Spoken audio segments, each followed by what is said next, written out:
صل على سيدنا محمد وعلى آل سيدنا محمد كما صليت على إبراهيم وعلى آل إبراهيم في العالمين إنك حميد مجيد. قال الله تبارك وتعالى في كلامه المجيد: أعوذ بالله من الشيطان الرجيم. بسم الله الرحمن الرحيم. تلك الرسل فضلنا بعضهم على بعض منهم من كلم الله ورفع بعضهم درجات وآتينا عيسى ابن مريم البينات وأيدناه بروح القدس ولو شاء الله ما اقتتل الذين من بعدهم من بعد ما جاءتهم البينات ولو شاء الله ما اقتتل الذين من بعدهم من بعد ما جاءتهم البينات ولكن اختلفوا فمنهم من آمن ومنهم من كفر ولو شاء الله ما اقتتلوا ولكن الله يفعل ما يريد.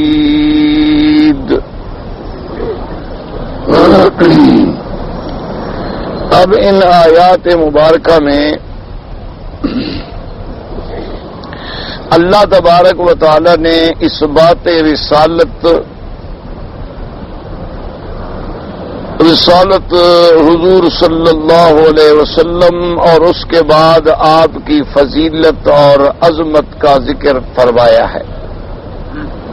جیسے آپ الحمدللہ پچھلی آیات میں پڑھ چکے ہیں، سارے احکام کے بعد کہ اللہ تبارک و تعالی نے مذمت فرمائی تھی ان لوگوں کی جو موت سے بچنے کے لیے 10,000 یا اس سے زیادہ لوگ ایک بستی کو چھوڑ کے ایک اور جگہ منتقل ہو گئے کہ ہمیں موت نہ آئے. لیکن جب وہ وہاں پہنچے تو اللہ نے حکم دیا کہ مر جاؤ، موت آ گئی. پھر کافی مدت گزر گئی، حضرت حزقیل علیہ السلام اللہ کے پیغمبر وہاں سے گزرے، انہیں ان کے واقعات کا پتہ چلا، انہوں نے اللہ تبارک و تعالی سے دعا کی کیونکہ یہ موت جو تھی بطور سزا ان پہ آئی تھی. یعنی یہ وہ موت نہیں تھی جو وقت مقرر پہ آنی ہے، بلکہ اللہ تبارک و تعالی نے بطور سزا ان کو موت دے دی کہ تم موت سے بھاگنا چاہتے ہو تو موت سے کوئی بھاگ نہیں سکتا. اللہ نے پیغمبر کے دعا منظور فرمائی، اللہ تبارک و تعالی نے ان کو زندہ فرما دیا. تو اللہ نے اس میں ایک تنبیہ فرمائی کہ بھی آدمی جائیداد میں رد و بدل کرتا ہے یا نکاح و طلاق کے بعد اپنی بیوی کے حقوق کھا جاتا ہے یا بچوں کے حقوق مار دیتا ہے، مقصد کیا ہے؟ یہی حب دنیا اور حب دنیا کا انجام کیا ہے؟ سب فانی ہے، ہم نے مر جانا ہے. تو جس دنیا کے لیے ہم اللہ کے احکام کی نافرمانیاں کر رہے ہیں وہ دنیا تو ہم نے چھوڑ دینی ہے، اس نے تو ہمارے ساتھ جانا نہیں. تو پھر بلا وجہ آدمی اس دولت کے لیے، پیسے کے لیے، حب دنیا کے لیے اللہ تبارک و تعالی کی ناراضگی کو کیوں خریدے؟ عقل مند آدمی کبھی ایسا نہیں کرتا. اس کے بعد اللہ نے حکم دیا تھا کہ بھئی اگر تم اللہ کے ہاں کوئی مرتبہ حاصل کرنا چاہتے ہو، موت سے نہ ڈرو، اللہ کے راستے میں جہاد کے لیے نکلو. اور جہاد کے پھر دو طریقے ہیں کہ جہاد بالنفس یا جہاد بالمال. کہ اگر تمہیں اللہ نے طاقت دی ہے کہ تم اپنے بھائیوں کے ساتھ پہنچ کے اسی مقام پہ جا کے جہاد کر سکتے ہو تو ماشاءاللہ، اس سے بڑی اچھی بات کوئی نہیں. اور اگر تمہیں تمہارے حالات اجازت نہیں دیتے تو کم از کم اپنے مال کے ساتھ مدد کر کے مجاہد کے ساتھ شریک تو ہو جاؤ جتنی اللہ نے تمہیں توفیق دی ہو. پھر اللہ تبارک و تعالی نے یہ بھی بیان فرما دیا کہ جو تم میرے راستے میں خرچ کر رہے ہو یہ ضائع جانے والا نہیں، بلکہ یہ تو ایسی چیز ہے جیسے تم نے اپنے خدا کو قرض دیا ہو. تو اللہ کا قرض بھی کبھی ڈوبتا ہے. ایک امانت دار بندے کا قرض بھی نہیں ڈوبتا. تو خدا ہے. اچھا پھر ایک بڑا دیانتدار آدمی ہو, آپ نے قرضہ دیا, وہ آپ کو دینا چاہتا ہے, لیکن خدا کی قدرت ہے کہ اس کا مال ختم ہو گیا, اس کے پاس مال نہیں رہا, تو وہ باوجود دینا چاہے لیکن دے نہیں سکتا. اور خدا کے ہاں جو قرض دے رہے ہو تو اس کے خزانے تو ختم ہونے کا کوئی سوال ہی پیدا نہیں ہوتا. تو اللہ نے یہ ہمیں ترغیب دی کہ مقصد کیا تھا کہ اگر تم کوئی غریب مسکین مجاہد کی مدد فی سبیل اللہ نہیں کر سکتے ہو تو چلو قرض دے دو. اللہ تبارک و تعالیٰ اس قرض کا بھی تمہیں قیامت میں اجر عطا فرمائیں گے. اب اس کے بعد پھر اللہ تبارک و تعالیٰ نے بنو اسرائیل کی قوم کے ایک خاص واقعے کے بارے میں ذکر فرمایا کہ بنو اسرائیل پہ جب مار پڑی اور جالوت بادشاہ نے انہیں مارا اور قتل کیا اور قیدی بنایا اور ان کو ذلت کے بڑے عذاب میں مبتلا کر دیا, ان کا ہیکل سلیمانی بھی برباد کر ڈالا, وہ تابوت بھی لے گیا جس میں تورات اور تبرکات موسیٰ و ہارون علیہ السلام تھے. اب جب مار پڑی تو اب سیدھے ہو کے نبی کے پاس آئے, جی مہربانی کریں آپ ہمارے لیے کوئی بادشاہ مقرر کریں, ہم جہاد کرتے ہیں.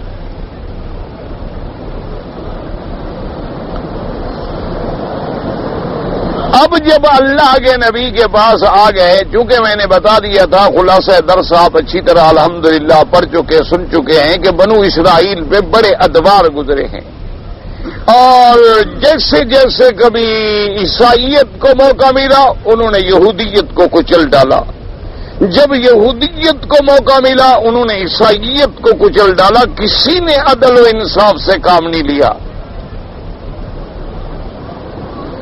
یہ مرتبہ اگر ملا ہے تو صرف اسلام کو ملا ہے کہ اس نے دشمنوں سے بھی عدل کیا. اسلام نے ایک ایسا عادلانہ اور کامل نظام بخشا ہے پورے عالم کو, اگر کوئی اس کو قبول کر لے تو اس کے مقابلے پر اور کوئی دنیا میں نظام نہیں. یہ اسلام کا عدل ہے کہ دشمن پہ چڑھائی ہو رہی ہے, لیکن حضور فرماتے ہیں خبردار کسی کے عالم کو قتل نہ کرنا, کسی کے عبادت خانے کو برباد نہ کرنا, چاہے وہ یہودیوں کا ہو نصرانیوں کا ہو کسی کا ہو, عبادت خانہ ہے چاہے کافروں کا ہے, اس کو مت گراؤ مت توڑو. فرمایا خبردار کسی عورت پر ہاتھ نہ اٹھانا, کسی چھوٹے بچے پر ہاتھ نہ اٹھانا, اور جو لوگ اگر تلواریں پھینک دیں اور سلو کا ہاتھ بڑھائیں تو تم بھی سلو کر لو. یعنی یہ عدل جو تھا یہ صرف اسلام نے دیا اور کسی نے نہیں دیا. یعنی آپ حیران ہوں گے نا کہ حضور پاک نے خیبر فتح کر لیا پھر وہی یہودیوں کو دے دیا کہ اچھا بھی اتنی فصل میں ہمیں تم بطور جزیہ ادا کیا کرو اور باغ بھی رکھو ہر چیز رکھو, ہم واپس مدینہ شریف جا رہے ہیں. حضرت عمر رضی اللہ تعالی عنہ نے بیت المقدس کو فتح کیا, اور فتح بھی ایسی عظمت کے ساتھ کیا کہ انہوں نے جب کتابیں ملائیں تو کہا کہ بالکل یہ وہی خلیفہ ہے, یہ وہی انسان ہے, وہی شخصیت ہے جس کا کتابوں میں ذکر موجود ہے کہ اس طرح ایک نبی کا خلیفہ آئے گا, نام عمر ہوگا, شکل یہ ہوگی اور یہ علاقہ وہ فتح کرے گا, یہ سچا خلیفہ ہے, سچے نبی کا سچا صحابی ہے, یہ چابیاں لے لو. اس کے بعد بھی حضرت عمر نے ان پہ کوئی ظلم نہیں کیا, انصاف عدل, بلکہ حضرت عمر رضی اللہ تعالیٰ عنہ نے اپنے ملک میں اپنی خلافت کے دوران میں ایک حکم جاری فرما دیا کہ بھئی اگر کوئی یہودی نصرانی کوئی کافر بوڑھا ہو گیا ہے اب کام نہیں کر سکتا, بیت المال سے وظیفہ دو. اور بدقسمتی یہ ہے اللہ معاف کرے کہ آج کل بعض یورپ کے ملکوں میں حضرت عمر کے اسی حکم پر وہ آج تک بدبخت عمل کر رہے ہیں، لیکن مسلمان عمل نہیں کرتا۔ یعنی یورپ کے ملکوں میں آپ جائیں تو اب بھی وہ جو لوگ بوڑھے ہیں، کمزور ہیں، پنشن پہ چلے گئے، نوکری چھوٹ گئی، یا چلو نوجوان ہے لیکن ان کے ملک میں قانوناً رہتا ہے اور اس کو نوکری نہیں مل رہی، وہ باقاعدہ مقرر کر دیتے ہیں 8 pound 10 pound 4 pound 20 pound 50 pound ہفتے کے آئے اور لے جائے، سائن کیے اور پیسے لے کے گھر آ گئے۔ اچھا خدا کی قدرت دیکھو کہ وہ کافر ہیں، لیکن نظام سیدنا عمر رضی اللہ تعالیٰ عنہ کا انہیں اپنایا۔ اچھا تمہارا بچہ پیدا ہوگا اسی دن سے وظیفہ لگ جائے گا، دوسرا بچہ ہو گیا اسی دن سے وظیفہ لگ گیا۔ یعنی بعد مولوی تو وہ ہمارے جو ساتھی ہیں نا بطور مذاق ہمیں کہتی ہیں، ان سے پوچھئے نا کہ مولوی صاحب آج کل کیا کام کر رہے ہو؟ کہتے ہیں جی کام کرنے سے نقصان ہے۔ میں کہا اللہ کے بندے کام کرنے سے کیسے نقصان ہے؟ اس نے کہا جی کہیں جو امام مسجد بن جاؤں، ایک تو 5 وقت کی پابندی کہ وقت پہ پہنچو، 1 منٹ بھی ادھر ادھر ہو جائے تو جناب امام صاحب کہاں گئے اور امام صاحب کہاں گئے، 500 آدمی کی باتیں سنو۔ ہم ایک ہی کام کر رہے ہیں، بچے پیدا کر رہے ہیں، 8-10 بچے ہو جاتے ہیں، وہ جتنی تنخواہ دیتے ہیں اس سے دگنا تو ہمیں گھر بیٹھے مفت ملتی ہے۔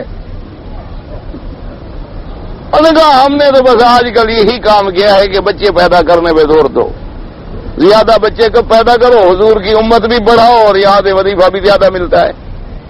ماشاءاللہ ایک مولوی کے 10-10 بچے بھی ہیں، اللہ کی مہربانی ہے۔ بہرحال میرے کہنے کا مقصد یہ تھا کہ ان ظالموں نے وہی باتیں اپنائی ہیں جو سیدنا عمر رضی اللہ تعالیٰ عنہ، دیکھو نا یہ بات سیدنا عمر نے فرمائی تھی کہ اگر کوئی بکری گزر رہی ہو دریائے فرات کے پل سے اور اس میں سوراخ ہو اور بکری کی ٹانگ پھنس کے ٹوٹ جائے تو اس کا قیامت میں حساب عمر کو دینا ہوگا کہ تم نے پل ٹھیک کیوں نہیں کرایا، کیوں سوراخ رکھا اس میں کہ ایک جانور کی ٹانگ ٹوٹ گئی۔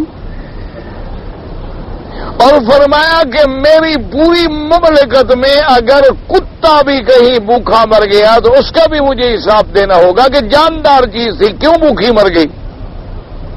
اب دیکھو وہ لوگ اس پہ عمل کر رہے ہیں، بلیوں کا بھی خیال ہے، ان کو کتوں کا بھی خیال ہے، ان کے لیے خوراک علیحدہ ہے، باقاعدہ ڈبے جیسے تمہارے بکتے ہیں ایسے ان کے کھانے کے لیے ہر چیز بکتی ہے۔ اچھا ان کی حفاظت کے انتظامات ہیں، اگر کوئی روڈ کراس کرتے ہوئے ان کو مار ڈالے تو اس پہ جرمانے ہیں، مقدمے ہیں کہ تم نے جانور کا خیال کیوں نہیں کیا۔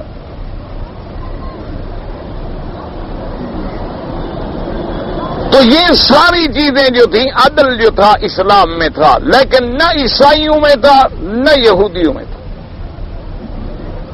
یہودیوں کو اگر غلبہ ملا ہے نا جی، انہوں نے بھی پھر عیسائیت سے گن گن کے بدلے لیے۔ عیسائیت کو موقع ملا، انہوں نے بھی یہودیت سے پھر گن گن کے بدلے لیے ہیں، ان کے بچوں کو قیدی کیا، عورتوں کو لے گئے، تہ تیگ کر ڈالا، ان کی عبادت خانے گرا ڈالے، انہیں ذلیل ترین کر ڈالا، اتنی سزائیں دی کہ وہ کانپ اٹھے اور تھر تھر کانپ گئے۔ یہ یہودیت بھی عیسائیت بھی۔ اب یہودیوں کو مار پڑی تو اب نبی کے پاس آ گئے۔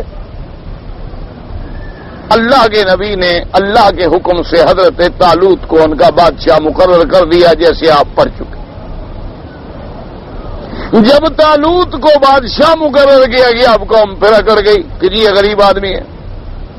اللہ نے پھر نشانی دی اس کی صداقت کی کہ وہ تابوت ملائکہ اٹھا کے لے آئے، لیکن قوم پھر مان گئی کہ اچھا جی اب تو ٹھیک ہے چلیں آگے آئے۔ نہر پہ اللہ نے کہا پھر امتحان لو ان کا کہ بھی جو پانی پیے گا بھاگ جائے، میرا اس سے کوئی تعلق نہیں، اور جو نہیں پیے گا صبر کرے گا وہ میرا ساتھی ہے۔ سب ٹوٹ پڑے پانی پہ، تھوڑے سے بچ گئے۔ اب جب پار چلے گئے تو حضرت طالوت نے سمجھایا بھی تھوڑے ہیں زیادہ ہیں کچھ ہیں، اللہ کے نام پہ ہم نے لڑنا ہے۔ اب انہوں نے اللہ سے دعائیں کی، اللہ نے اس قلیل جماعت کی مدد فرمائی اور جالوت کو شکست دی، اور جالوت حضرت داؤد علیہ السلام کے ہاتھوں قتل ہو گیا، ان کی فوج شکست کھا گئی، حضرت طالوت کامیاب ہو گئے، اور اب ملک جو ہے وہ پھر حضرت داؤد کی طرف لوٹ آیا۔ اللہ نے ان کو نبوت بھی دی، اللہ نے ان کو بادشاہت بھی دی، اللہ تبارک و تعالیٰ نے ان کو علم بھی عطا فرمایا، اللہ نے ایک بہت بڑی مملکت کا ان کو بادشاہ بھی بنایا، اور یہ بھی ثابت کر دیا کہ فتح اور نصرت اللہ کے ہاتھ میں ہے، نہ قلت میں ہے نہ کثرت میں ہے۔ ان سارے مسائل کے بیان کرنے کے بعد آخری آیت میں آپ نے کیا پڑھا تھا کہ تلک آیات اللہ نتلوها علیک بالحق، اے میرے نبی محمد مصطفیٰ صلی اللہ علیہ وسلم، یہ اللہ کی نشانیاں اور یہ واقعات جو ہیں یہ سب ہم آپ پہ پڑھ رہے ہیں، آپ کو پڑھا رہے ہیں، آپ کو سنا رہے ہیں، کیونکہ انک لمن المرسلین، یہ دلیل ہے کہ آپ اللہ کے رسولوں میں سے ہیں۔ تو ان تمام واقعات کو بیان کرنے کا ایک تو اس میں جو تنبیہات ہیں، جو عبر ہیں، اور سب سے بڑی بات یہ تھی کہ یہ دلیل تھی میرے محمد مصطفیٰ کی صداقت کی صلی اللہ علیہ وسلم، کہ ابھی حضور پاک صلی اللہ علیہ وسلم نے خبر دی ہمیں قصہ طالوت کی، حضور پاک نے ہمیں خبر دی اس بستی والوں کی جو موت سے بھاگے تھے اور پھر اللہ نے ان کو مار دیا اور پھر حزقیل کی دعا سے زندہ ہوئے۔ حضور مکے میں رہنے والے، اس زمانے میں نہ ٹیلی فون ہے، نہ مواصلات ہیں، نہ فیکس ہے، نہ ٹیلیکس ہے، نہ معلومات کے کوئی ٹی وی کے اسٹیشن ہیں، تو اللہ کے نبی نے جو خبریں دی ہیں اور خبر بالکل سچی ہے، تو دلیل ہے کہ اللہ نے وحی بھیج کے خبر دی ہے اور اللہ کا نبی سچا رسول ہے صلی اللہ علیہ وسلم۔ کیونکہ مقابلہ سورۃ البقرہ میں آپ نے جیسے پڑھا ہے نا، مدینہ منورہ میں آپ کے جو مخاطب تھے اور جن سے بات تھی وہ یہودی تھے، اور یہودیوں کے پاس جو تورات تھی کتاب، چاہے وہ بدل گئی لیکن کتاب تو تھی ان کے پاس، اس کے اندر یہ سارے واقعات موجود تھے، اور حضور پاک کے پاس تو تورات نہیں تھی، نہ مکے میں کبھی تورات کا کوئی نسخہ آیا، نہ مکے میں کبھی کوئی تورات کا عالم آیا، نہ تورات کتاب آئی، نہ انجیل آئی، اور حضور پاک نے وہ خبر دی جو عین تورات میں لکھی ہوئی ہے۔ تو اگر یہودیوں کو عقل ہوتا اور تعصب کی عینت کو اتار دیتے تو وہ مان لیتے کہ اللہ کا نبی سچا رسول ہے۔ ان کی واقعات کو بیان کرنے کے بعد اب چونکہ رسالت نبوت کا ذکر آ گیا تھا، حضور کی رسالت کا ذکر آ گیا، تو اب اللہ تبارک و تعالیٰ بیان فرماتے ہیں، اس میں بھی سمجھو اشارہ یہ ہے کہ یہودیوں نے کیوں نہ مانا۔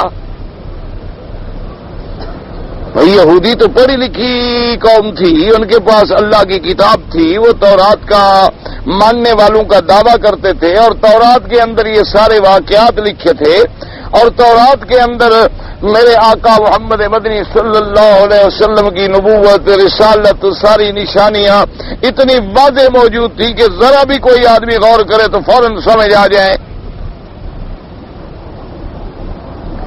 اسی لیے عبداللہ ابن سلام سے جب حضرت امیر المؤمنین سیدنا عمر بن الخطاب رضی اللہ تعالی عنہ نے پوچھا تھا کہ عبداللہ ابن سلام الحمدللہ اب تو تم صحابی بن گئے، ہمارے بھائی بن گئے، لیکن یہ بتلاؤ کہ اسلام لانے سے پہلے محض تورات کے مطالعے سے تم یہ سمجھتے تھے کہ اللہ کا نبی محمد مصطفیٰ سچے نبی ہیں؟ تو حضرت عبداللہ ابن سلام رضی اللہ تعالی عنہ نے عرض کیا کہ امیر المومنین کیا کہتے ہیں؟ حضرت ہمیں تو حضور کی نبوت پہ ایسے یقین تھا، اپنی اولاد میں تو شک ہو سکتا ہے لیکن محمد مدنی کی صداقت میں تو کوئی شک نہیں تھا صلی اللہ علیہ وسلم۔ حضرت عمر نے فرمایا کیسے؟ انہوں نے کہا حضور دیکھو نا جی، اولاد کے بارے میں بس یہی یقین ہے کہ میری بیوی ہے، میرا بچہ ہے، اور میری بیوی نے کوئی خیانت نہیں کی ہوگی، اور تو کوئی دلیل نہیں ہے نا ہمارے پاس کہ خدا جانے عورت نے خیانت کی ہو تو کیسے ہم ڈھونڈ سکتے ہیں؟ لیکن حضور کے بارے میں تو حضور کا نام مبارک، ولدیت موجود، صفت موجود، شان موجود، آپ کا قد و قامت موجود، مقام ولادت موجود، مقام ہجرت موجود، آپ کی زندگی کے عادات مبارک موجود، مہر نبوت کا ذکر موجود. یہاں تو ایسے اللہ نے بیان کیا ہے کہ جیسے بالکل سامنے حضور کی شکل نظر آ جائے. لیکن اس کے باوجود یہودیوں نے کیوں نہ مانا، کیوں انکار کیا؟ دیکھو نا، پڑھا لکھا آدمی جو انکار کرے، ایک ہوتا ہے کہ جاہل، ایک جاہل آدمی کو لاکھ سمجھاؤ وہ کہے گا یہ بات ٹھیک ہے چھوڑو بس. یہ جاہل کا مسئلہ بڑا عجیب ہوتا ہے نا، اگر یہ غلطی پہ اڑ جائے تب بھی سیدھا مشکل ہوتا ہے، اور اگر صحیح عقیدے پر بھی جاہل آدمی مضبوطی سے کھڑا ہو جائے نا پھر اس سے بھی نہیں ہٹتا. اور جیسے علماء نے واقعہ لکھا ہے نا کہ ایک بہت بڑے عالم گزرے ہیں، مفسر قرآن گزرے ہیں، اور بڑی عظیم انہوں نے قرآن کی تفسیر لکھی ہے. وہ فرماتی ہیں کہ میں ایک دن توحید کے مسئلے پر دلائل جمع کر رہا تھا تو میں نے سینکڑوں قرآن کی آیتیں جمع کی، اور پھر جو کافروں کے اور مشرکوں کے توحید کے خلاف شبہات ہیں ان کو بھی میں نے سامنے رکھا، پھر ان کا رد تلاش کیا. یہ سارا کرنے کے بعد میرے دماغ میں خیال آ گیا کہ بھئی چلو میں تو پھر بھی پڑھا لکھا آدمی ہوں، اتنی دلائل ڈھونڈ رہا ہوں، ایک جٹ جاہل آدمی بیچارہ توحید کو کیا سمجھتا ہوگا؟ اگر اس کے سامنے کوئی آدمی اعتراض کر دے توحید کے خلاف، وہ تو جاہل ہے، وہ کیا جواب دے گا غریب؟ کہتے ہیں میں اسی پریشانی میں مبتلا تھا تو ایک دن میں سڑک پہ آیا، دیکھا کہ ایک جٹ آدمی ہے، اونٹوں کو رسی ڈالی ہوئی ہے کندھے پہ، اونٹ لے کے جا رہا ہے. میں نے السلام علیکم کیا، کھڑا ہو گیا. میں نے کہا مسلمان؟ کہا جی الحمدللہ مسلمان ہوں. کہا خدا کو مانتے ہو؟ کہا بالکل مانتا ہوں.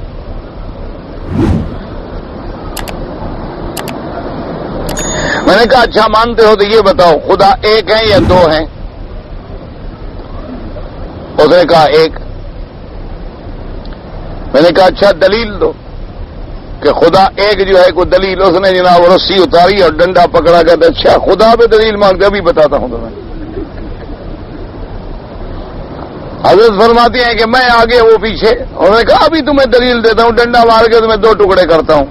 خدا پہ دلیل مانگنے آئے، بندہ ہو کے خدا کی دلیل مانگتا ہے. کہتے ہیں خیر میں اس سے تو بھاگ گیا. میں نے کہا الحمدللہ اللہ تیرا شکر ہے، واقعی اس کا عقیدہ بالکل ٹھیک ہے کہ دلیل کی پر کیا ضرورت ہے، خدا ایک ہے، بس ایک ہے. السلام علیکم. کوئی دلیل مانگتا ہے، دلیل ڈنڈا ہے. تو یہ تو اتنی پکی دلیل ہوتی ہے نا، اس کا کوئی اسی طرح مشکل ہے نا کہ جو لوگ اب قبروں پہ کھڑے ہو گئے سیدھے پہ، لاکھ سمجھاؤ کھڑا ہے نہیں ہٹتا. انگوٹھے چومنے کا عادی ہو گیا، لاکھ اس کو سمجھاؤ بابا یہ بدعت ہے، یہ کوئی قصہ نہیں آدم علیہ السلام کا، یہ کوئی حدیث نہیں، کوئی واقعہ نہیں. وہ کہتے ہیں اچھا جی ٹھیک ہے ٹھیک ہے ٹھیک ہے. جب اٹھے گا نام آئے گا پھر چھوڑ.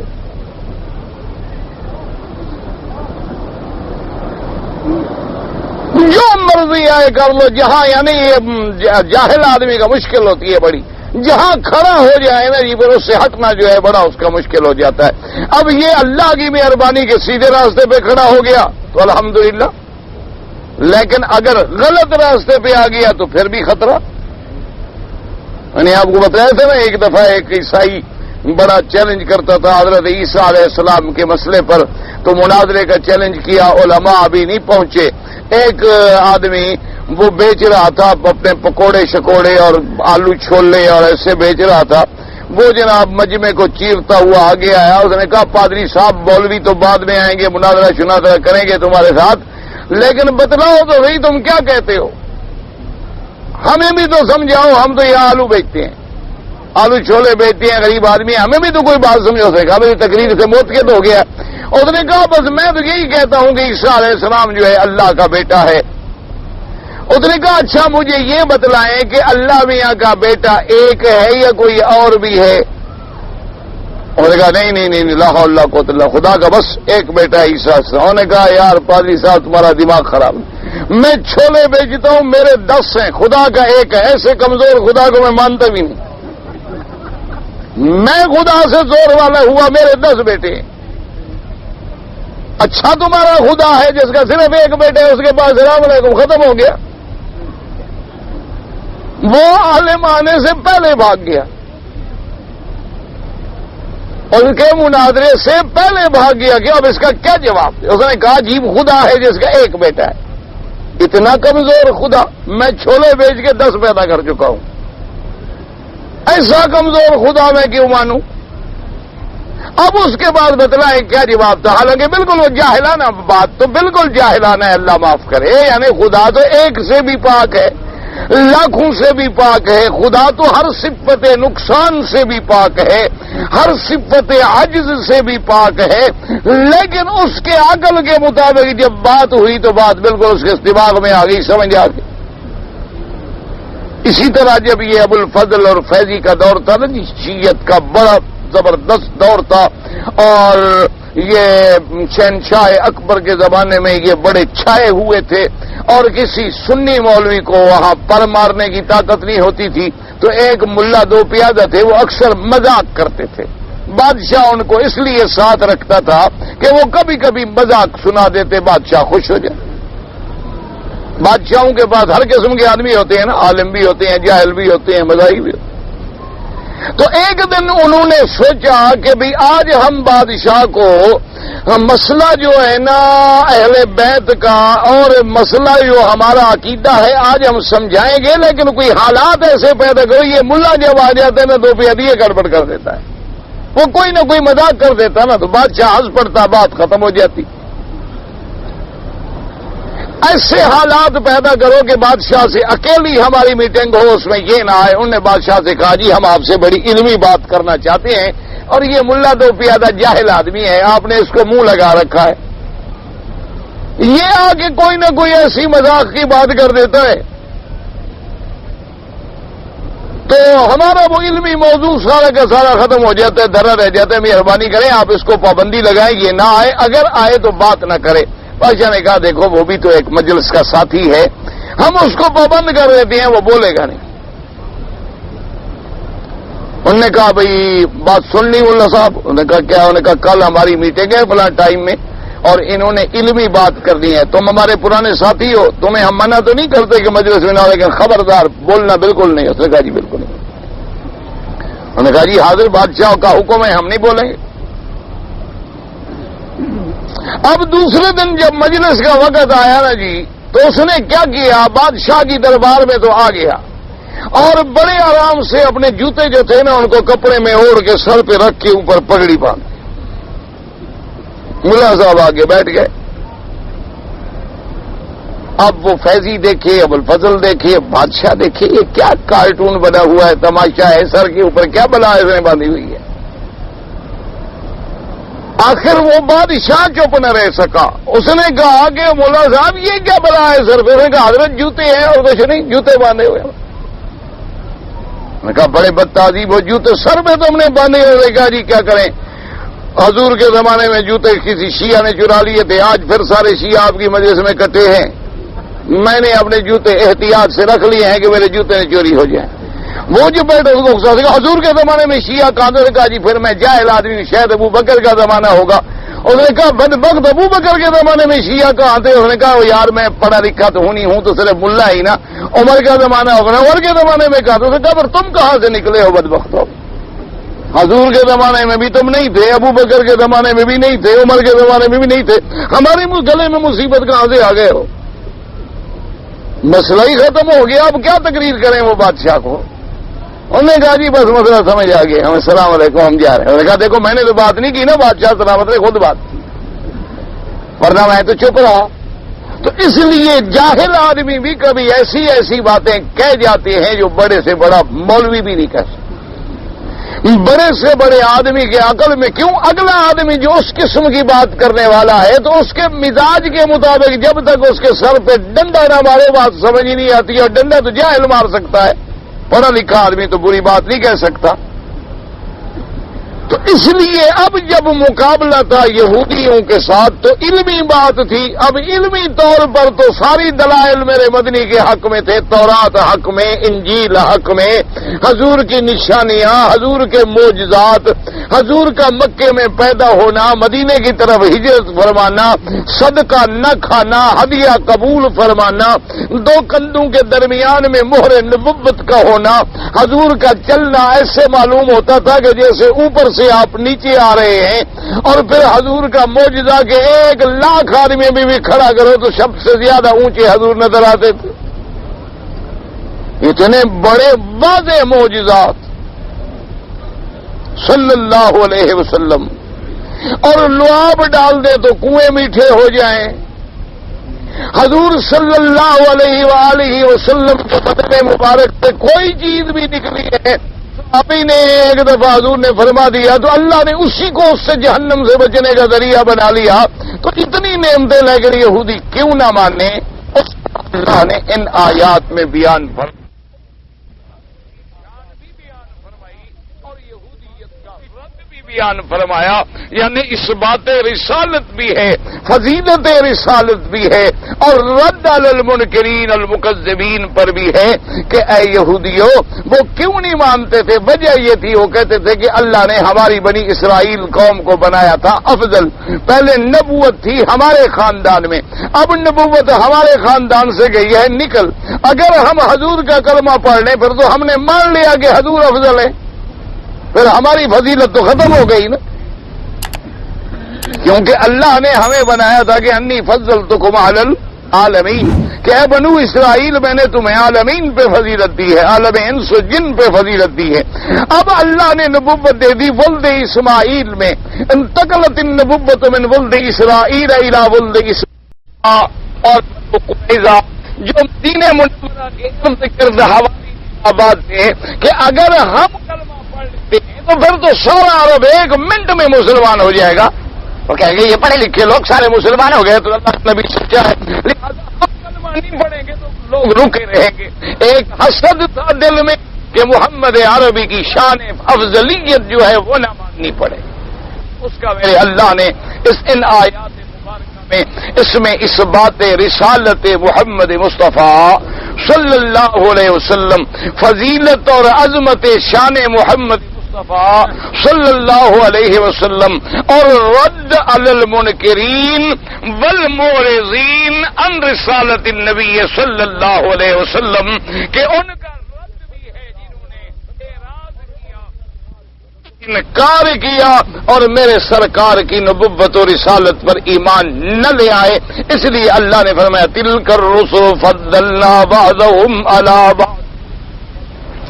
اللہ نے فرمایا تلک الرسل فضلنا بعضهم علی بعض منهم من کلم اللہ ورفع بعضهم درجات. اللہ نے فرمایا کہ اے بدبختو سمجھو یہ جو رسل ہیں میرے بھیجے ہوئے، فضلنا بعضهم علی بعض، ہم نے ان کو بھی ایک دوسرے پہ فضیلت دی ہے. منہم من کلم اللہ، ان رسولوں میں سے ایک رسول تو ایسے ہیں جن کو ہم نے شرف کلام بخشا ہے کہ بغیر واسطے کے، بغیر ملائکہ کے، بغیر جبریل کے اللہ پاک نے خود کلام فرمایا. حضرت موسیٰ علیہ السلام کو شرف کلام بخشا. اور ان کے علاوہ اور رسول ورفع بعضهم درجات بعض، ہم نے ایک دوسرے پر ان کے درجات کو بلند کیا ہے. اللہ نے فرمایا تم جو جلتے ہو میرے مدنی سے، فضیلت دینا میرے ہاتھ میں ہے. میں نے جتنے رسول بھیجی ہیں ان میں بھی تو ایک دوسرے کو میں نے فضیلت بخشی ہے. کیونکہ مشہور روایت کے مطابق یہ ہے کہ اللہ نے 1,24,000 پیغمبر بھیجے ہیں، ان میں 313 اللہ نے رسول بھیجے ہیں، اور پھر 313 میں 5 وہ رسول ہیں جن کی صفت ہے اولو العزم من الرسل. جیسے اللہ نے فرمایا فاصبر کما صبر اولو العزم من الرسل، پھر وہ 5 ان 313 پہ افضل ہیں.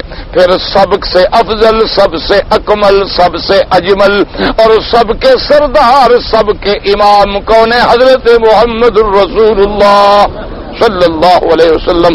حضور پاک جو ہے پھر آپ تمام نبیوں سے بھی افضل، تمام رسولوں سے بھی افضل، بلکہ حضور پاک نے فرمایا کہ آدم میرا ابا ہے.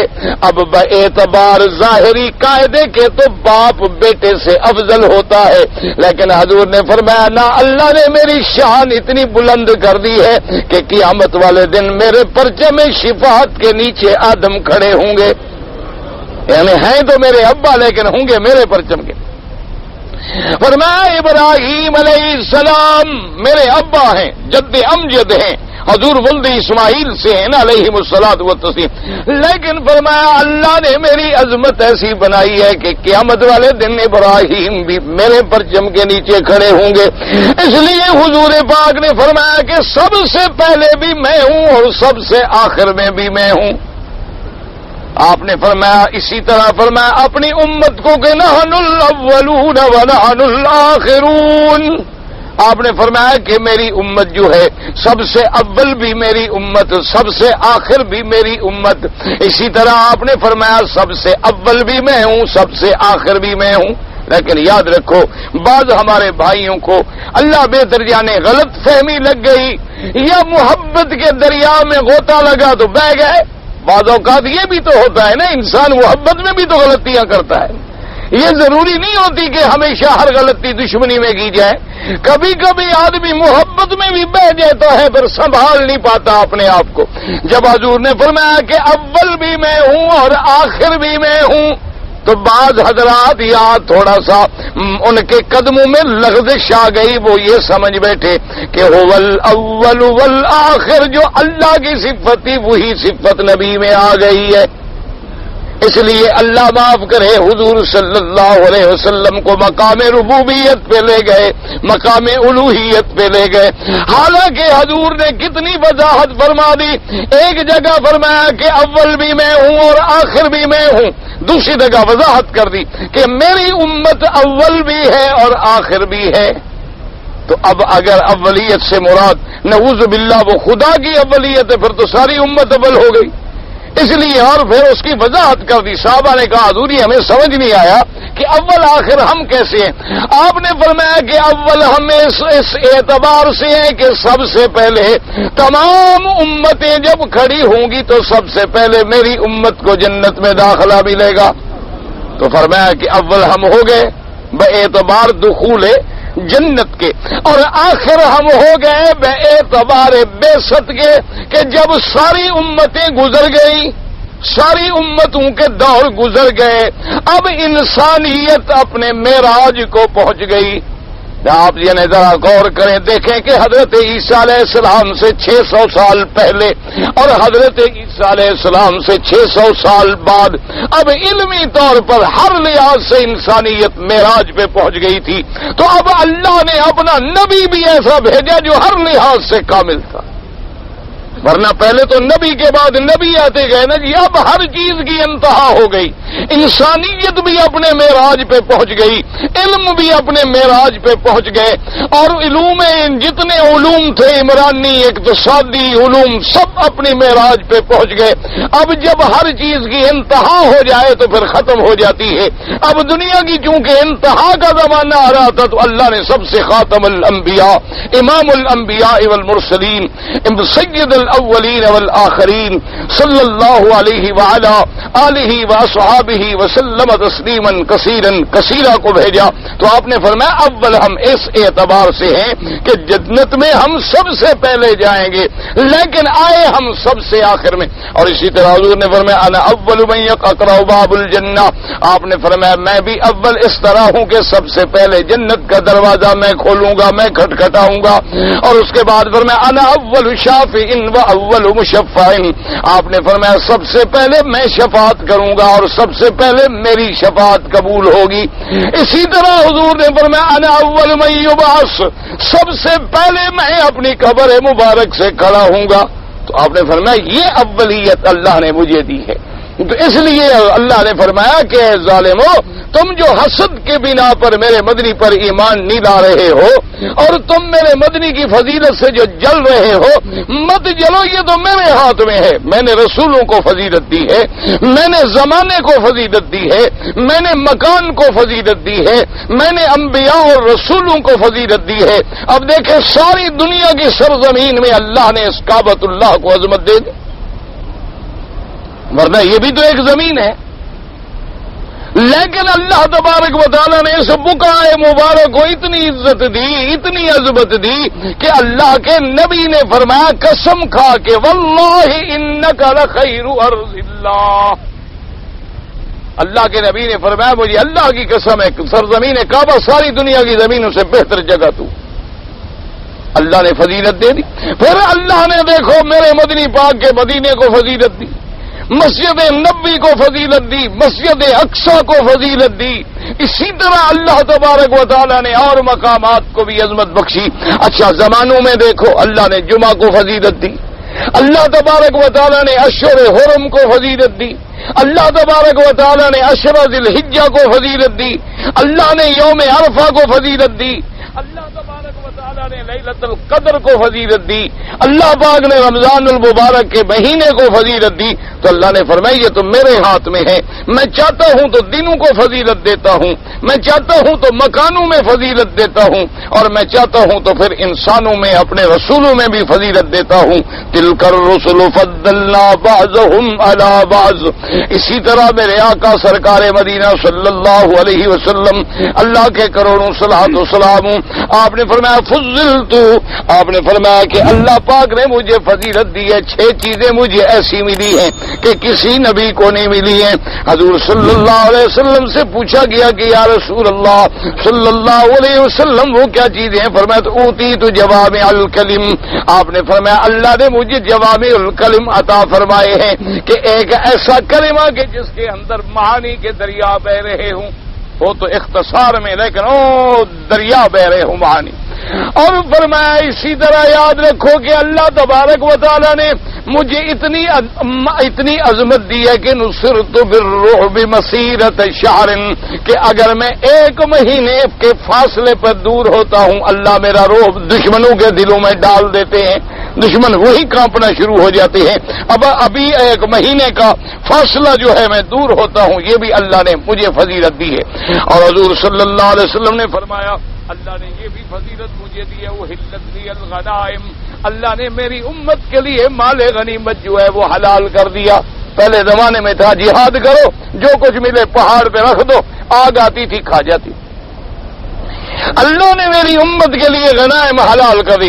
اور فرمایا وجعلت لی الارض مسجدا وطہورا، اور پہلی امتوں کی نمازیں جو ہیں بغیر مسجد کے ادا نہیں ہوتی تھی، اللہ نے پوری زمین کو میری امت کے لیے مسجد بنا دیا کہ جہاں کھڑے ہو کے نماز پڑھ لو نماز ادا ہو جاتی۔ حضور نے فرمایا اللہ تبارک و تعالی نے مجھے یہ فضائل عطا فرمائے ہیں، یہ فضیلتیں عطا فرمائی ہیں اور یہ شان عطا فرمائے ہیں جو پھر کسی کو نہیں ملے۔ اس لیے اللہ نے فرمایا تلک الرسل فضلنا بعضهم علی بعض منهم من کلم اللہ، منهم من کلم اللہ ورفع بعضهم درجات۔ اللہ نے فرمایا کہ ہم نے کسی کو تو یہ شرف بخشا کہ موسیٰ علیہ السلام جب تشریف لائے اور پتہ بھی نہیں، آپ کو علم بھی نہیں، آپ نے بیوی سے کہا کہ میری بیوی بیٹھ جاؤ روشنی ہو رہی ہے، میں جا کے راستہ بھی پوچھتا ہوں اور آگ بھی لے آتا ہوں۔ اللہ اکبر۔ اور جب حضرت موسیٰ علیہ السلام اس وادی مقدس میں پہنچے اللہ پاک نے حکم دے دیا فَخْلَعْنَا عَلَيْكَ انک بالوادی المقدس طویٰ، اللہ نے حکم دیا موسیٰ علیہ السلام اپنے جوتے اتار دو تم وادی مقدس میں ہو۔ اللہ نے کلام کی اور درمیان میں کوئی فرشتہ نہیں، کوئی واسطہ نہیں، بغیر واسطے کے اللہ کا کلام کرنا جو ہے یہ کوئی معمولی عظمت تو نہیں کہ خدا اپنے بندے سے خود کلام فرمائے۔ اللہ اکبر۔ لیکن یاد رکھو دنیا میں تو یہ مقام صرف نبی کو ملا، انبیاء کو ملا، رسولوں کو ملا، لیکن قیامت میں اللہ اپنی رحمت سے جتنے ایمان والوں کو جنت نصیب فرمائیں گے اللہ پھر ان سے کلام بھی فرمائیں گے، اور ہر مومن جو ہے وہ اپنے پروردگار عالم کی زیارت بھی کریں گے، اپنے پروردگار کو دیکھیں گے، زیارت بھی کریں گے اور اللہ کلام بھی فرمائیں گے۔ اللہ تبارک و تعالی مومنین سے قیامت میں کلام فرمائیں گے۔ اور کتنی بڑا شان ہے مومن کا جس کی موت ایمان پہ آ جائے کہ اللہ تبارک و تعالی پہلے تو فرشتوں کی ڈپٹیاں لگائیں گے کہ جنت والے آئے تو سلام کرو، یہ میرے ماننے والے ہیں۔ اب جہاں جہاں سے جنت والے جا رہے ہیں فرشتے سلام کریں، والملائکۃ یدخلون علیہم من کل باب سلام علیکم بما صبرتم فنعم عقبی الدار۔ اور جب یہ سارے سلام ہو گئے، مومن جنت میں آ گئے، اللہ پاک فرماتے ہیں سلام قولا من رب الرحیم۔ اب اللہ خود سلام فرمائیں گے اپنے بندوں پہ اور فرمائیں گے میرے بندے مانگو، کیا مانگتے ہو؟ وہ کہیں گے اللہ میاں کوئی ایسی نعمت باقی بچ گئی ہے جو مانگے؟ ہمیں تو آپ نے اتنی نعمتیں دے دی ہیں، اتنی نعمتیں دے دی ہیں، اتنی نعمتیں دے دی ہیں کہ ہم تو سوچ بھی نہیں سکتے، اور کون سی چیز بچ گئی جو ہم آپ سے سوال کریں؟ اللہ پاک فرمائیں گے میرے بندے، میرے مومنوں، ایمان لانے والوں، آج میں تم کو ایسی نعمت دیتا ہوں جو اس سے پہلے تمہیں نہیں ملی ہے۔ اب مومن حیران ہوں گے کہ وہ کیا نعمت ہے؟ اللہ فرمائیں گے وحل علیکم رضوانی، آج میں تم پر اپنی رضا اتارتا ہوں، ایسی رضا کہ جس کے بعد کبھی ناراض نہیں ہوں گا۔ تو ایسی پھر نعمت ملے گی مومنین کو، تو یہ شان ہے۔ تو اللہ نے فرمایا یہ کلام، لیکن یاد رکھو کہ حضرت موسیٰ علیہ السلام سے اس میں کوئی شک نہیں کہ یہ کلام چونکہ ہوا نا زمین پہ، اور قاعدہ ہے دنیاوی احکام الگ ہوتے ہیں اور عالم برزخ کے احکام الگ ہوتے ہیں، عالم آخرت کے احکام الگ ہوتے ہیں، لیکن حضرت موسیٰ علیہ السلام نے بار بار جو کہا میرے آقا سے کہ حضور آپ کی امت 50 نمازیں نہیں پڑھے گی، آپ پھر جائیں۔ حضور پھر گئے، 5 معاف ہو گئی، پھر گئے 5 معاف ہو گئی، پھر گئے 5 معاف ہو گئی۔ تو موسیٰ علیہ السلام کو تو ایک دفعہ موقع ملا، میرے مدنی کو تو کئی دفعہ موقع ملا رب سے کلام کرنے کا، لیکن وہ چونکہ آسمانوں میں ہے، معراج میں ہے، لہذا وہ زبان الگ ہے، وہ مقام الگ ہے، اس کے احکام الگ ہے۔ اس لیے اللہ نے فرمایا کہ وَرَفَعَ بَعْضَهُمْ دَرَجَاتَ بَعْضٍ، اور اس کے بعد فرماتے ہیں وَآتَيْنَا عِیسَیٰ ابْنَ مَرْیَمَ الْبَیِّنَاتِ وَأَیَّدْنَاهُ بِرُوحِ الْقُدُسِ، اور ہم نے اپنے عیسیٰ علیہ السلام، عیسیٰ ابن مریم کو نشانیاں عطا فرمائیں، کھلی نشانیاں کہ بغیر باپ کے پیدا فرمایا، اور پھر بعد میں ابھی آپ جھولے میں ہیں اور وہی بول رہے ہیں قال انی عبد اللہ آتانی الکتاب وجعلنی نبیا، وہی بول رہے ہیں۔ اس سے بڑی کھلی نشانی اور کیا ہو سکتی تھی؟ پھر اللہ نے فرمایا ہم نے ان کو ایسے معجزے دیے کہ اندھے پر بھی ہاتھ پھیریں تو آنکھیں آ جائیں، کوڑی پر بھی ہاتھ پھیریں تو برس و جزام ختم ہو جائیں، اور اگر پرندہ بنا کے پھونک مارے تو زندہ ہو کے اڑ جائے۔ اللہ نے فرمایا ایسی ایسی ہم نے نشانیاں دی، اور پھر ہم نے جبریل کے ساتھ اس کی مدد کی کہ ہر مرحلے پہ جبریل علیہ السلام آئے۔ ہم نے عیسیٰ علیہ السلام کو بھی ایسی شان عطا فرمائی، اور اس کے بعد اللہ فرماتی ہے وَلَوْ شَاءَ اللَّهُ مَا اقْتَتَلَ الَّذِينَ مِن بَعْدِ مَا جَاءَتْهُمُ الْبَيِّنَاتُ وَلَكِنِ اخْتَلَفُوا فَمِنْهُمْ مَنْ آمَنَ وَمِنْهُمْ مَنْ كَفَرَ۔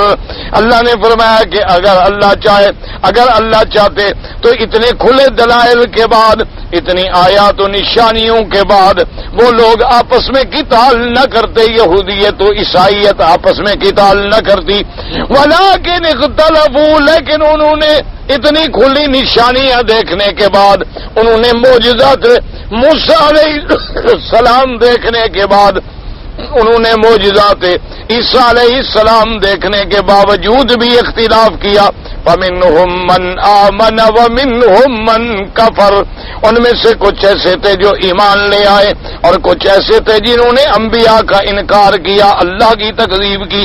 وَلَوْ شَاءَ اللَّهُ مَا اقْتَتَلُوا، اگر اللہ چاہتے تو یہ ان کے اندر قتال نہ ہوتا، وَلَٰكِنَّ اللَّهَ يَفْعَلُ مَا يُرِيدُ، لیکن اللہ تبارک و تعالیٰ کرتے ہیں جو چاہتے ہیں۔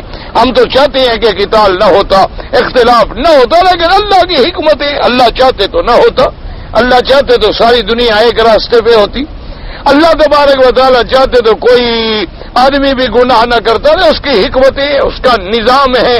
اگر ہمیں کوئی بات سمجھ نہ آئے تو یہ ہمارے نقص ہے عقل کا، لیکن ایک بات یاد رکھو کہ سب سے افضل حضور پاک ہیں، لیکن ایک دن ایک یہودی نے مسلمان سے کہہ دیا کہ موسیٰ علیہ السلام افضل ہے، تو مسلمان کو غصہ جو آیا تو اس نے اب جناب حضور کی خدمت میں شکایت آ گئی، حضور صلی اللہ علیہ وسلم نے اس مسلمان کو روکا کہ تم نے کیوں مارا ہے، اور فرمایا کہ مجھے انبیاء پر نہ بڑھایا کرو، قیامت کے دن جب لوگ جو اٹھیں گے، جب لوگ افاقہ ہوگا تو میں دیکھوں گا کہ موسیٰ علیہ السلام مجھ سے بھی پہلے عرش کو پکڑے ہوئے کھڑے ہیں، پتہ نہیں ان پہ بے ہوشی آئی بھی ہے یا بے ہوشی آئی ہی نہیں، کیوں بڑھایا؟ اب حالانکہ جب حضور منع فرما رہے ہیں کہ مجھے نہ بڑھاؤ، تو اس لیے علماء نے فرمایا کہ سمجھو اس کا ایک جواب تو یہ ہے کہ یہ اس زمانے کی بات ہے، ابھی حضور کو یہ بات نہیں بتلائی تھی اللہ نے کہ آپ سب سے افضل ہیں، ایک جواب یہ ہے۔ دوسرا جواب یہ ہے کہ حضور نے بطور تواضع فرمایا، یہی تو عظمت ہے، جو شان والا ہوتا ہے وہ کہتے نہیں بڑی عزت بات، وہ دوسرے کی شان بڑھاتا ہے، یہی تو اس کی عظمت کی دلیل ہے کہ وہ خود اتنی تواضع اختیار کر رہے ہیں، تمہیں اٹھا دیتے۔ موسیٰ علیہ السلام تو حضور کی امت کو دیکھ کے قیامت میں غبطہ کریں گے کہ میرے بعد نبی آئے اور اتنی امت لے گئے اور میری امت تھوڑی ہو گئی، تو حالانکہ حضور صلی اللہ علیہ وسلم تو سب نبیوں سے افضل ہیں، لیکن حضور کا یہ فرمانا جو تھا بربنائے تواضع و انکسار تھا۔ واللہ تعالی اعلم و علمہ اتم، اللہ تبارک و تعالی ہی بہتر جانتے ہیں۔ نمازیوں کے آگے سے گزرتے ہیں اور نمازی جو ہیں ان کو روکتے بھی ہیں، بالکل ٹھیک ہے، نمازی کے آگے گزرنا جو ہے وہ منع ہے، اور سخت حدیث مبارک میں وعید آئی ہے، بلکہ بعض حدیثوں میں آتا ہے کہ اگر آدمی کو 40 سال بھی انتظار کرنی پڑے تو کھڑا رہے لیکن نمازی کے آگے نہ گزرے۔ اس لیے اگر کسی نے گزرنا بھی ہے تو اتنا دور گزرے کہ ایک صف دو صف کا فاصلہ چھوڑ کے گزرے، کسی کی سجدے والی جگہ سے نہ گزرے۔ اگر اس کے سجدے والی جگہ سے کراس کر رہا ہے تو اس کو چاہیے کہ وہ اس کو دھکا دے دے، روک دے، حتیٰ کہ بعد فقہاء نے لکھا ہے کہ اس حالت میں اگر کسی نے دھکا دیا وہ مر گیا تو نے کہا اس پر قصاص بھی نہیں ہوگا، کیونکہ اس نے زیادتی کی ہے، کیوں گزر رہا ہے، تو نہیں گزرنا چاہیے۔ باقی کہتے ہیں جی اگر نماز جنازہ حرم میں پڑھایا جائے، بعد میں ہم اپنے ملکوں میں جنازہ پڑھیں، کیوں پڑھیں بھائی، جب حرم میں پڑھایا گیا بات ختم ہو گئی، اس سے بڑا جنازہ کوئی اور آپ پڑھ لیں گے۔ عصر کی اذان کے بعد نماز سے پہلے سنتیں پڑھ سکتے ہیں۔ کہتے ہیں جی مسجد میں نے دیکھا ہے کہ لوگ جو ہے مسواک کرتے ہیں، اس کی وجہ یہ ہے کہ ایک حدیث مبارک میں ہے عند کل صلاۃ کہ ہر نماز کے ساتھ مسواک کرو، لہذا وہ حضرات اس حدیث پہ عمل فرماتے ہیں، اور امام ابو حنیفہ رحمۃ اللہ علیہ فرماتے ہیں اس کا معنی یہ ہے کہ جب نماز کے وضو کرو تو وضو کے ساتھ مسواک کرو۔ تو بہرحال جو کرتے ہیں ان پر اعتراض نہ کرو، جو نہیں کرتے وہ ٹھیک ہے، ان کے پاس بھی حدیث مبارک موجود ہے۔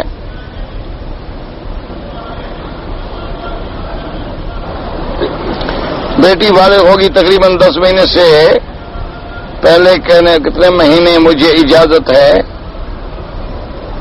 مجھے نہیں سمجھ آیا، گھر میں رہے پھر اس کی شادی کرا لوں۔ بھائی بہرحال جب لڑکی بالغ ہو جائے کوشش کرو شادی کی، تمہیں اجازت کتنے مہینے 2 مہینے کی بات نہیں، بعد اوقات رشتہ جلدی مل جاتا ہے، بعد اوقات رشتہ دیر سے ملتا ہے، تمہارے ذمہ یہ ہے کہ کوشش کرو بچی کا رشتہ تلاش کرو، اور بچی سے بھی باقاعدہ پھر رشتے کے بارے میں بات کرو کہ فلاں جگہ تمہارا رشتہ کر رہے ہیں، قبول ہے کہ نہیں۔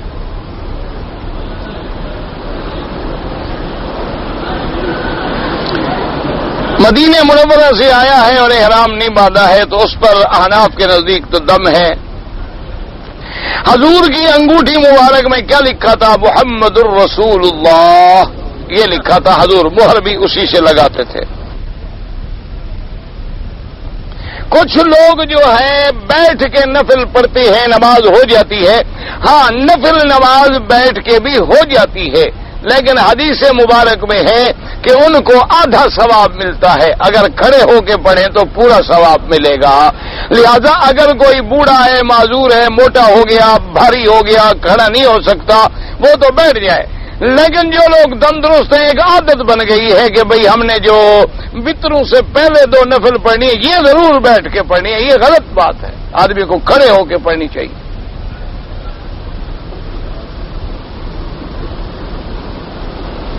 کہتے ہیں جی کہ موچی کا کام ہے یا نجاری کا کام ہے؟ انبیاء نے کہ ہاں بالکل، حضرت نوح علیہ السلام نے کشتی بنائی تو درخان کا کام ہو گیا۔ حدیث میں آتا ہے حضور پاک اپنے جوتے مبارک کو خود ٹانکا لگا لیتے تھے۔ تو اس لیے یہ کام کوئی عیب نہیں ہوتا، عیب ہوتا ہے چوری کرنا، گناہ کرنا، حرام کھانا، وہ عیب ہے۔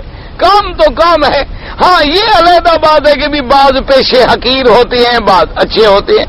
ایک آدمی، لیکن آج کل تو وہی مصیبت ہے نا کہ اگر پیسہ مل جائے، سردار ہو، زمینیں ہوں، جگیریں ہوں، کاریں گاڑیاں، کہتے ہیں مخدوم صاحب۔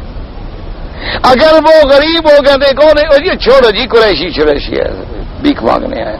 حالانکہ قوم تو قریش ہے، اللہ کے بندے، اصل قوم جو ہے وہ قریش ہے۔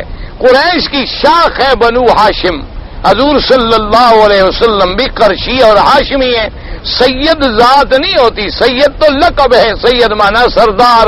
حضور نے فرمایا کہ میرا بیٹا سردار ہے، تو لہذا وہ تو ایک لقب ہے۔ اصل قوم قبیلہ جو ہے وہ تو قریش ہے، قریشی ہاشمی۔ لیکن ہمارے یہاں رواج ہے کہ اگر باٹا کی کمپنی کھول لو تو کوئی موچی نہیں کہتا، کیونکہ کاروبار کروڑوں کا ہو گیا نا جی۔ سروس کا کوئی کام شروع کر دو تو حالانکہ ایک موچی کا اور اس کا کیا فرق ہے؟ اس کے پاس پیسے زیادہ ہیں، لہذا وہ موچی نہیں رہتا۔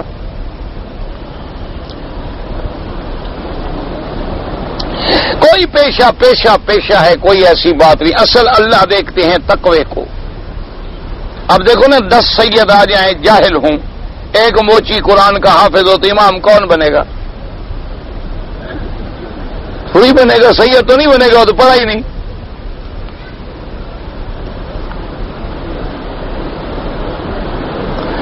ایک مجاہد نے جہاد پہ جانا تھا، کسی سے رقم قرض لیا، وہ مجاہد تو شہید ہو گیا۔ اب قرضے کا کیا ہوگا؟ تو اس کے جو وارث ہیں وہ ادا کریں۔ اگر اس کا وارث کوئی نہیں ہے تو جس نے قرضہ دیا ہے وہ معاف کر دے۔ اب اس کے بعد تو کوئی حل نہیں، کیونکہ وہ تو بیچارہ شہید ہو گیا۔ یا تو اس کی جائیداد ہے، اس کے وارث ہیں، اس کی اولاد ہے، اس کو جا کے ملو کہ تمہارے والد کے ذمے میرا قرضہ ہے، وہ اس کا قرضہ ادا کریں۔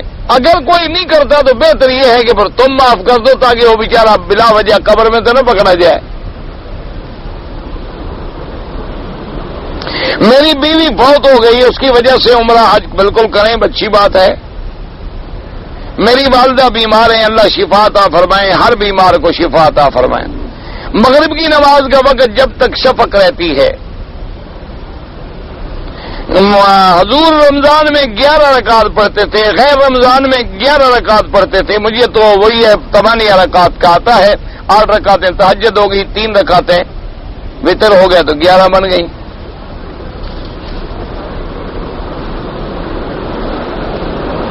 حرم شریف میں اگر آدمی سویا ہوا تھا اور اس سے نیند میں احتلام ہو گیا تو وہ کیا کرے؟ وہ باہر نکل جائے، غسل کرے، کپڑے دھو لے، بس۔ اس کے ذمہ کوئی گناہ نہیں، کیونکہ اس کے اپنے بس میں ہے نہیں۔ جب انسان سو جاتا ہے، نیند آ جاتی ہے، تو اب شرعاً وہ گناہگار نہیں ہے۔ اسی لیے حکم ہے نا کہ مسجدوں میں آدمی نہ سوئے، الا کہ کوئی مجبور ہے، معذور ہے، مسافر ہے، گھر کوئی نہیں، جگہ کوئی نہیں، کہاں جائے بیچارہ؟ وہ لیٹ گیا، لیٹنے کے بعد اگر کوئی ایسا واقعہ پیش آ جائے تو شریعت میں گناہ کوئی نہیں اس پر، اس لیے کہ اس کے بس میں کوئی نہیں، اس کے ہاں اب کوئی چیز اپنے قبضے میں تو نہیں ہے۔ اب اٹھنے کے بعد فوراً مسجد سے نکل جائے، جا کے اپنے کپڑے وپڑے دھوئے، غسل کرے، پاک ہو کے پھر آ جائے۔